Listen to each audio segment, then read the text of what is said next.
जय माता दी दोस्तों, मधुरम के इस वीडियो में आप सभी का हार्दिक स्वागत है और आप सभी को नवरात्र की शुभकामनाएं। आज के वीडियो में हम सुनेंगे दुर्गा सप्तशती के 12वें व 13वें अध्याय को। तो इन अध्यायों को एकाग्रचित होकर पूरा वीडियो देखिएगा, बीच में वीडियो अधूरा मत छोड़िएगा, क्योंकि दुर्गा सप्तशती के किसी भी अध्याय को जब भी पढ़े या फिर सुने, इसे बीच में अधूरा नहीं छोड़ना चाहिए। आप हमें फेसबुक और इंस्टाग्राम पे फॉलो करें और अगर आप ये वीडियो यूट्यूब पे देख रहे हैं तो चैनल को सब्सक्राइब जरूर कर लें, क्योंकि मधुरम लेके आता है आप सभी के लिए यूं ही नई नई जानकारियाँ। वीडियो में आगे बढ़ने से पहले एक बार माता रानी का जयकारा लगा लें। बोले साचे दरबार माता रानी की जय, पहाड़ों वाली माता रानी की जय, जोता वाली माता रानी की जय जयकार। जय माता दी लिखिए, जय माता दी बोलिए। नवरात्र में दुर्गा सप्तशती का पाठ करना काफी महत्वपूर्ण होता है। अलग अलग अध्याय का अलग अलग महत्व है। नवरात्र के 7वीं में दुर्गा सप्तशती के 12वें और 13वें अध्याय का पाठ किया जाता है। दुर्गा सप्तशती के पिछले अध्यायों में बताया गया था कि समय समय पे राक्षसों और दैत्यों का संहार करके देवी माँ कैसे जगत की और देवताओं की रक्षा करती है। दुर्गा सप्तशती के इस 12वें अध्याय में खुद देवी ने देवताओं को देवी महात्म्य कथा सप्तशती पढ़ने और सुनने के लाभ के बारे में बताया है। इस अध्याय में ये बताया गया है कि कैसे सप्तशती के पाठ से भक्त की संकटों और विपत्तियों से रक्षा होती है, बाधाएं दूर होती है और भय रोग आदि से भी मुक्ति मिलती है। साथ ही साथ ये भी विस्तार से दिया गया है कि कैसे देवी चरित का स्मरण भक्त की स्थान स्थान पे रक्षा करता है, जैसे कि सुनसान मार्ग में शत्रुओं से घिर जाने पर। ओम ह्रीं ह्रीं क्लीं चामुंडाय विरचे नमः। दुर्गा सप्तशती का 12वां अध्याय देवी के चरित्रों के पाठ का महात्म्य। देवी बोली, हे देवताओं, जो पुरुष इन अध्यायों द्वारा एकाग्रचित होकर मेरी स्तुति करेगा, उसके संपूर्ण कष्टों को निसंदेह हर लूंगी। मधुकेटभ के नाश, महिषासुर के वध और शुभ और निशुभ के वध की जो मनुष्य कथा कहेंगे, मेरे महात्म्य को अष्टमी, चतुर्दशी व नवमी के दिन एकाग्रचित से भक्ति पूर्वक सुनेंगे, उनको कभी कोई पाप ना रहेगा। पाप से उत्पन्न हुई विपत्ति भी उनको ना सताएगी, उनके घर में दरिद्रता ना होगी और न ही उनको अपने प्रियजनों का विच्छोह होगा, उनको किसी प्रकार का भय ना होगा। इसलिए प्रत्येक मनुष्य को भक्ति पूर्वक मेरे इस कल्याणकारक महात्म्य को सदा पढ़ना और सुनना चाहिए। मेरा ये महात्म्य महामारी से उत्पन्न हुई संपूर्ण उपद्रवों को एवं 3 प्रकार के उत्पादों को शांत कर देता है। जिस घर व मंदिर में या जिस स्थान पर मेरा ये अध्याय विधि पूर्वक पढ़ा जाता है, उस स्थान का मैं कभी भी त्याग नहीं करती और वहाँ सदा ही मेरा निवास रहता है। बलिदान, पूजा, होम तथा महोत्सवों में मेरा ये चरित उच्चारण करना तथा सुनना चाहिए। ऐसा हवन या पूजन मनुष्य जानकर या बिना जाने करे, मैं उसे तुरंत ग्रहण कर लेती हूँ। और शरत काल में प्रत्येक वर्ष जो महापूजा की जाती है, उनमें मनुष्य भक्ति पूर्वक मेरा ये महात्म्य सुनकर सब विपत्तियों से छूट जाता है और धन धान तथा पुत्र आदि से संपन्न हो जाता है। और मेरे इस महात्म्य को और कथाओं इत्यादि को सुनकर मनुष्य निर्भय हो जाता है और महात्म्य के श्रवण करने वालों के शत्रु नष्ट हो जाते हैं तथा कल्याण की प्राप्ति होती है और उनका कुल आनंदित हो जाता है। सब कष्ट शांत हो जाते हैं तथा भयंकर स्वप्न दिखाई देना तथा घरेलू दुख इत्यादि सब मिट जाते हैं। बाल ग्रहों में ग्रसित बालकों के लिए ये मेरा महात्म्य परम शांति देने वाला है। मनुष्यों में फूट पड़ने पर ये भली भांति मित्रता करवाने वाला है। मेरा ये महात्म्य मनुष्यों को मेरी जैसी सामर्थ्य की प्राप्ति करवाने वाला है। पशु, पुष्प, अर्घ, धूप, गंध, दीपक इत्यादि सामग्रियों द्वारा पूजन करने से, ब्राह्मण को भोजन करा के, हवन करके, प्रतिदिन अभिषेक करके, नाना प्रकार के भोगों को अर्पण करके और प्रत्येक वर्ष दान इत्यादि करके जो मेरी आराधना की जाती है और उससे मैं जैसे प्रसन्न हो जाती हूँ, वैसे प्रसन्न मैं इस चरित्र के सुनने से हो जाती हूँ। ये महात्मा श्रवण करने पर पापों को हर लेता है तथा आरोग्य प्रदान करता है। मेरे प्रादुर्भाव का कीर्तन दुष्ट मनुष्यों से रक्षा करने वाला है, युद्ध में दुष्ट दैत्यों का संहार करने वाला है। इसके सुनने से मनुष्य को शत्रुओं का भय नहीं रहता।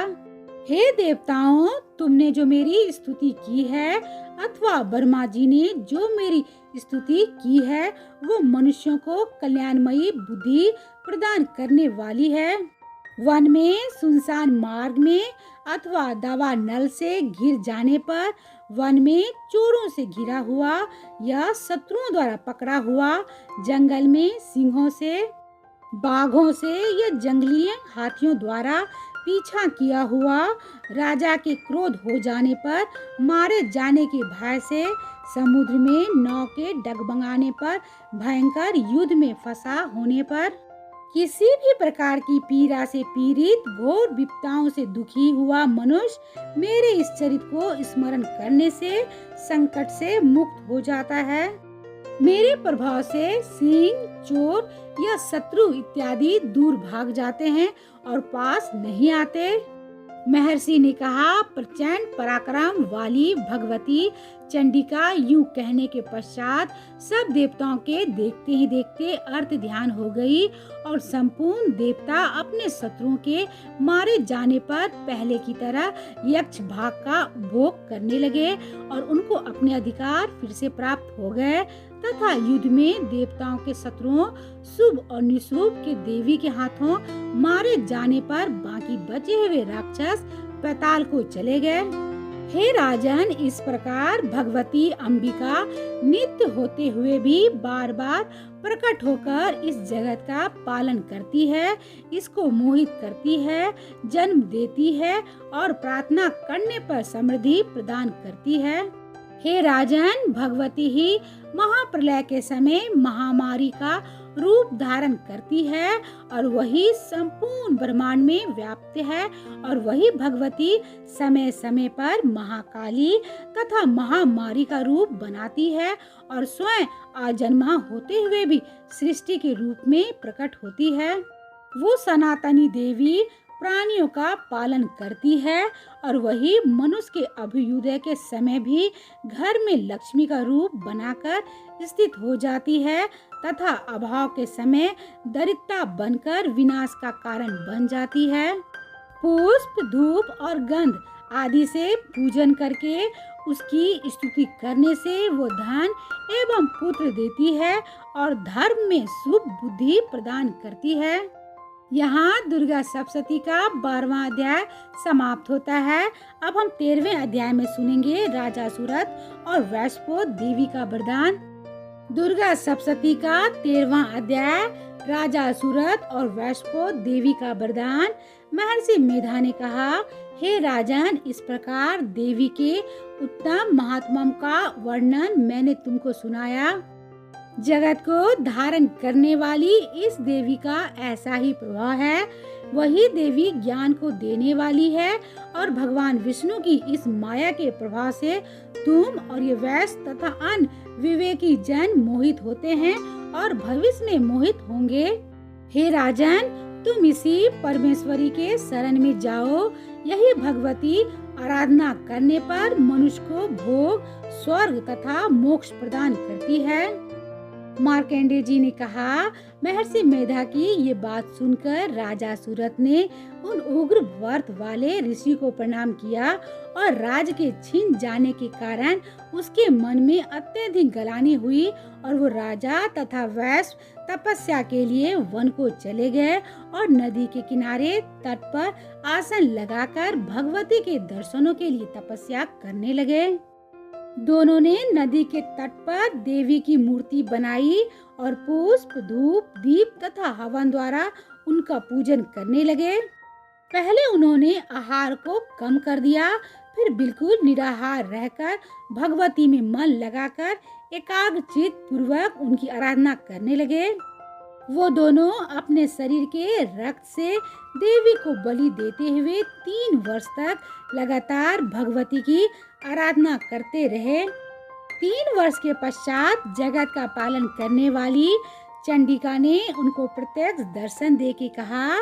देवी बोली, हे राजन तथा अपने कुल को प्रसन्न करने वाले वैश्य, तुम जिस वर की इच्छा रखते हो वो मुझसे मांगो, वो वर मैं तुमको दूंगी, क्योंकि मैं तुम पे अत्यधिक प्रसन्न हूँ। मार्कंडेय जी ने कहा कि ये सुन राजा ने अगले जन्म में नष्ट न होने वाला अखंड राज और इस जन्म में बलपूर्वक अपने शत्रुओं को नष्ट करने के पश्चात अपना पुनः राज प्राप्त करने के लिए भगवती से वरदान मांगा। और वैश्य ने भी, जिसका चित्त संसार की ओर से विरक्त हो चुका था, भगवती से अपनी ममता तथा अहंकार रूप आसक्ति को नष्ट कर देने वाले ज्ञान को देने के लिए कहा। देवी ने कहा, हे राजन, तुम शीघ्र ही अपने शत्रुओं को मारकर पुनः अपना राज प्राप्त कर लोगे। तुम्हारा राज स्थिर रहने वाला होगा। फिर मृत्यु के पश्चात आप सूर्य देव के अंश से जन्म लेके स्वर्णिक मनु के नाम से इस पृथ्वी पर ख्याति को प्राप्त होगे। देवी ने फिर कहा, हे वैश्य कुल में श्रेष्ठ, आपने जो मुझसे वर मांगा है वो आपको देती हूँ। आपको मोक्ष को देने वाले ज्ञान की प्राप्ति होगी। मार्कंडेय जी कहते हैं कि इस प्रकार उन दोनों को मनोवांछित वर प्रदान करके तथा उनसे अपनी स्तुति सुनकर भगवती अर्थ ध्यान हो गई। और इस प्रकार क्षत्रियों में श्रेष्ठ वो राजा सुरथ भगवान सूर्य देव से जन्म लेके इस पृथ्वी का स्वर्णिक मनु के नाम से विख्यात हुआ। यहाँ दुर्गा सप्तशती का अंतिम यानी कि 13वां अध्याय समाप्त होता है। दुर्गा सप्तशती अध्यायों का पाठ पढ़ने व सुनने के बाद माता रानी से क्षमा याचना अवश्य कर लेनी चाहिए कि यदि हमसे किसी कारणवश किसी शब्द का सही उच्चारण ना हुआ हो या किसी वाक्य को सुनने में ध्यान ना रहा हो तो माता रानी हम सभी को क्षमा करें। हे माता रानी, दुर्गा सप्तशती के इस अध्याय को पढ़ने व सुनने में कोई त्रुटि हो गई हो तो आप हमें क्षमा करें। उम्मीद है कि आपको ये दुर्गा सप्तशती के पूरे अध्याय वाला वीडियो पसंद आया होगा। तो कमेंट बॉक्स में जय माता दी जरूर लिखिएगा और वीडियो को भी लाइक जरूर कीजिएगा। इस वीडियो में हमने सुना दुर्गा सप्तशती के 12वें व अंतिम 13वें अध्याय को। दुर्गा सप्तशती के बाकी सभी अध्याय हम पहले ही ला रखा है, जिसके लिंक नीचे डिस्क्रिप्शन में दिए हुए हैं। अगर आपने कोई अध्याय नहीं सुना है तो उसे अवश्य सुनिएगा। तो अभी के लिए बस इतना ही। मिलते हैं मधुरम के अगले वीडियो में। तब तक आप अपना और अपनों का ख्याल रखिएगा। जय माता दी।